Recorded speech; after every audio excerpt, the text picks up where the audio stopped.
Students, welcome to Vibhaswan educational foundation. तो जब आप लोग बैंक में पैसा जमा करने जाते हैं तब आपको पता है कि वो पैसा कहाँ जाता है, और जब कोई दूसरा लोन लेता है वो पैसा आता कहाँ से है। तो आज हम इस बैंकिंग का पूरा सिस्टम का राज खोलेंगे, from the very beginning of Indian banking history to modern digital UPI era. So चलिए शुरू करते हैं। तो सबसे पहले समझते हैं बैंकिंग होता क्या है। सिंपल वर्ड्स में बैंकिंग एक फाइनेंशियल इंस्टीट्यूशन है जो पब्लिक का डिपॉजिट एक्सेप्ट करता है एंड लोन्स देता है। मतलब लोग अपना पैसा बैंक में जमा रखते हैं और बैंक वही पैसा दूसरों को उधार पे देता है। तो यही है बैंकिंग का base, means deposit and lending. तो अब समझते हैं कि बैंकिंग क्या है लीगल डेफिनेशन के according. So this is the legal definition of banking. So इधर क्या लिखा है कि लीगल डेफिनेशन के अकॉर्डिंग बैंकिंग रेगुलेशन एक्ट 1949 में लिखा है banking means accepting deposits of money from the public for the purpose of lending और investment, repayable on demand or otherwise, and withdrawable by check, draft और order. इसका मतलब जब कोई बैंक में पैसा जमा करता है तो बैंक उसको प्रॉमिस करता है कि आप जब भी चाहे ये पैसा विड्रॉल कर सकते हो। Simple and powerful. तो अब चलिए देखते हैं बैंकिंग में फंक्शंस क्या होता है। एक बैंक 3 तरह का काम करता है, प्राइमरी, सेकेंडरी और एजेंसी एंड फंक्शंस। तो चलिए देखते हैं प्राइमरी फंक्शंस का काम क्या है।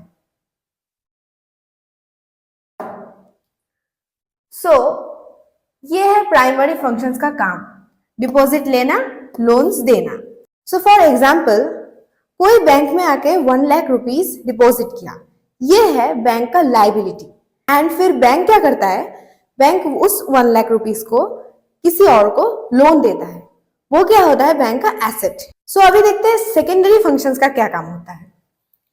सेकेंडरी फंक्शंस का काम है fund transfer, investment, locker facility, cards, wallets, ये सब मॉडर्न सर्विस है।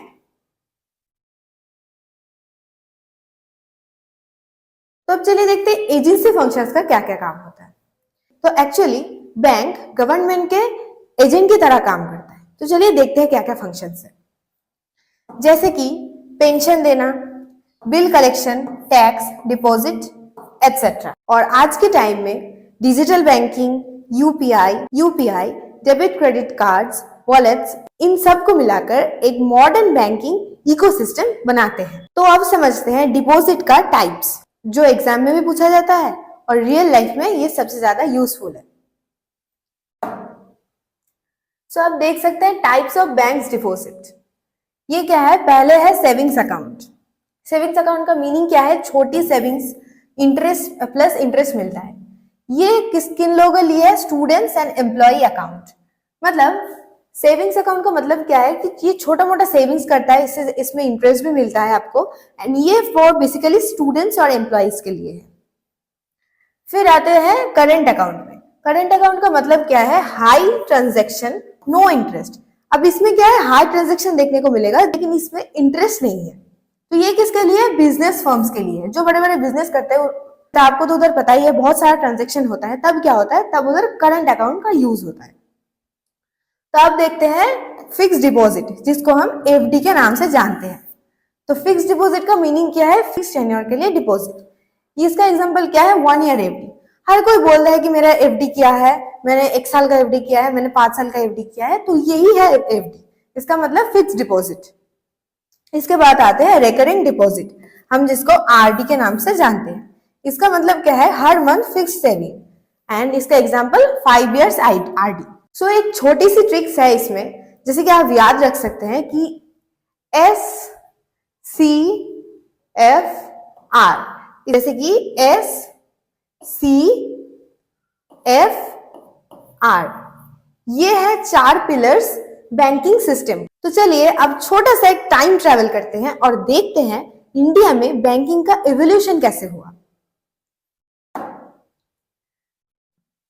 So, evolution of banking in India is pre-independence of banking. मतलब इंडिपेंडेंस के पहले क्या हुआ था, 1770 में बैंक ऑफ हिंदुस्तान इंडिया का पहला बैंक है। मतलब 1770 में इंडिया का पहला बैंक था, उसका नाम था बैंक ऑफ हिंदुस्तान। एंड फिर उसके बाद आया 1806 में, आप देख सकते हैं, आया bank of Calcutta, letter became part of SBI. And उसके बाद 1935 में आरबीआई एस्टेब्लिश हुआ। ये बहुत इंपॉर्टेंट पार्ट है, ये एमसीक्यूज में भी आते हैं कि आरबीआई का एस्टेब्लिशमेंट कब हुआ।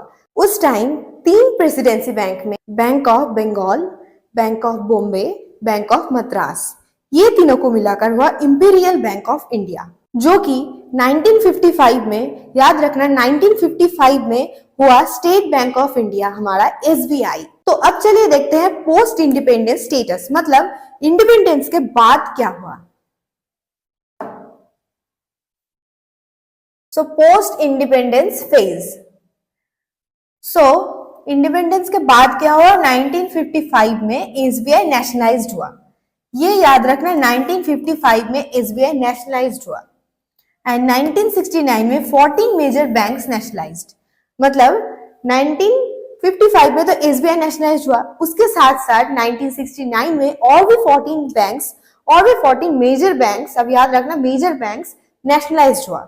फिर उसके बाद 1980 में आता है 6 मोर बैंक्स नेशनलाइज्ड, मतलब उसके बाद भी और भी 6 बैंक नेशनलाइज्ड हुआ।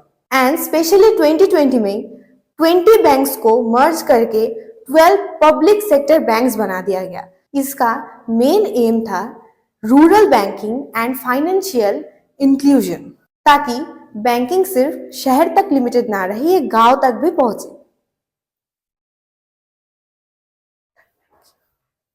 तो अब चलिए बात करते हैं मॉडर्न रिफॉर्म्स की, जिसने बदला बैंकिंग का पूरा फेस। सो यहां से प्राइवेट बैंक्स आए इंडिया में। क्या नाम है उसका? तो उसका नाम क्या है? 1990 में इकोनॉमिक रिफॉर्म्स, 1991 में इकोनॉमिक रिफॉर्म्स, यहाँ से प्राइवेट बैंक्स इंडिया में आया। जैसे कि एचडीएफसी, आप सब लोग जानते हैं, HDFC, ICICI, axis bank, competition बढ़ा, सर्विस इंप्रूव हुई। सो अब जानते हैं digital banking era. This is the digital banking era. 2016 में UPI launch a game changer. This is the game changer of banking system. 2016 में यूपीआई लॉन्च हुआ।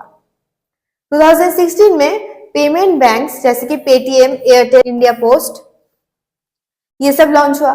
2022 में RBI ने लॉन्च किया डिजिटल रूपी। दिस इज द, एंड ये बहुत important question है कि 2022 में आरबीआई ने लॉन्च किया डिजिटल रूपी। आप इस पूरे वीडियो में जितना भी ईयर्स का मेंशन किया है वो सबको नोट डाउन कर लीजिए, क्योंकि ये बहुत इंपॉर्टेंट है। आज के टाइम में बैंक से 1 रुपया भेजना ये जो सेकंड का काम है, और ये सब बैंकिंग के न्यू रिफॉर्म्स की वजह से ही पॉसिबल है। सो बैंकिंग सिर्फ पैसा जमा करने का सिस्टम नहीं, ये भारत का फाइनेंशियल सिस्टम का हार्ट बीट है।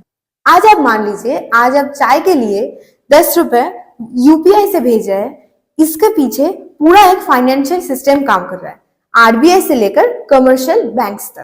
सो अगर आपको आज का वीडियो इंफॉर्मेटिव लगा तो वीडियो को लाइक करना मत भूलिएगा, एंड अगर आप बैंकिंग में मास्टर हो तो कमेंट करना मत भूलिएगा, एंड सब्सक्राइब करना मत भूलो ताकि नेक्स्ट वीडियो मिस ना हो। सो मैं नंदिनी, मिलते हैं नेक्स्ट वीडियो में, जहां होगा कॉन्सेप्चुअल क्लैरिटी के साथ नॉलेज भी। Till then keep learning, keep growing. Thank you.